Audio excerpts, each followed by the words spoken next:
Ketika berita perusahaan rugi mau dipajaki 1%, asli membuat otak Sontoloyo jadi mikir. Ada apa ini bernegara sampai perusahaan rugi dipajaki juga? Sudah harus bayar karyawan, bayar overhead, bisnis rugi, masih kena pentung pajak lagi. Sementara BUMN yang rugi itu sudah sering disuntik pakai duit pajak, duit APBN hasil keringat rakyat. Membuat banyak yang berpikir, kok lu nggak amanah sih kelola negaranya? Sudah memajak tinggi, duitnya nggak buat untung juga pemakaiannya. Asli loh, BUMN itu sudah regulator, operator, tersering monopoli lagi. Yang bayar produknya, rakyat semua bayarnya tunai. Lalu BUMN-nya rugi. Lah geblek pol, asli geblek. Sebenarnya apa sih yang terjadi? Kita melihat harusnya kita tarik mundur ke 5 tahun terakhir. Kebijakan kelolaan ekonomi negara, baik positif untung atau rugi, ukurannya bukan kebijakan kemarin atau bulan lalu, bahkan tahun lalu. Harus melihat mundur agak jauh, hingga 5 tahun. Kalau perusahaan, UKM misalnya,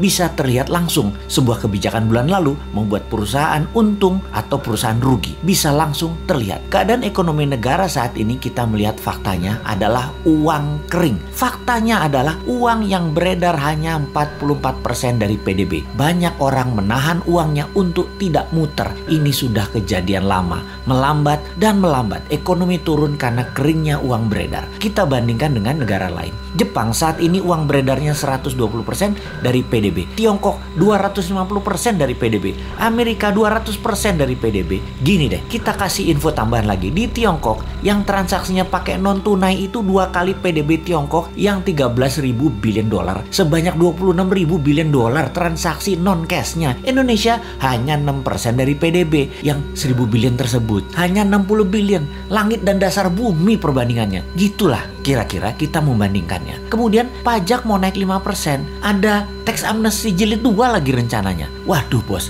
kalau ini kejadiannya dalam negeri dongengnya Hans Christian Andersen, kalau raja mulai menekan dengan menaikkan pajak, itu tanda-tanda loh ya. Itu cerita semuanya berakhir tragis bagi sang raja. Biasanya pangeran negara tetangga pasti ambil alih, dan untungnya biasanya nih ya, raja yang menaikkan pajak tadi punya putri cantik. Seperti sumber daya alam lah yang kita mau bandingkan dengan cerita Hans Christian Andersen. Jadi masih selamat-selamat dikit lah selama putrinya bisa terselamatkan. Mudah-mudahan cepat sadar bahwa yang bisa menolong sebenarnya banyak putra bangsa yang terbaik di Indonesia ini. Bukan hanya seorang wanita yang bisa. Sayangnya putra-putri terbaik tersebut mau membantu syaratnya semua menteri ekonomi terkait, yaitu sekitar 8 departemen, ganti semua dengan timnya dan minta kedaulatan penuh. Kan nggak mungkin. Yo wes, kita hanya bisa mengingatkan, nggak dipakai nggak apa-apa. Toh jabatan ada batasannya juga, kepinteran ada batasannya juga.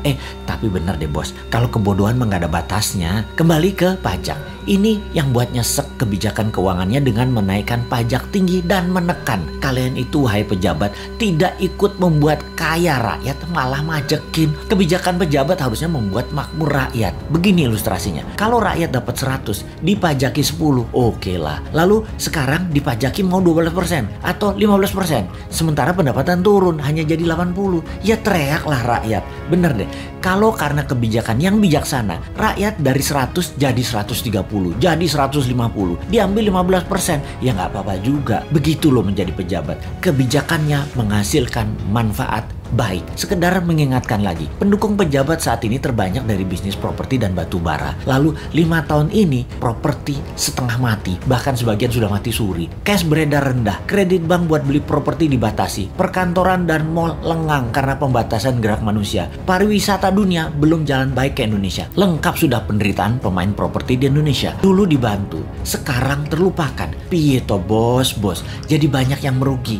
Kena pajak 1% lagi. Ay mampus dah. Wes 2024 gak usah dipilih semua calon-calon dari pejabat sekarang deh. Pasti sama lagi kebijakannya. Cari yang baru. Masa gak ada berlian di antara 270 juta penduduk Indonesia selain mereka sih?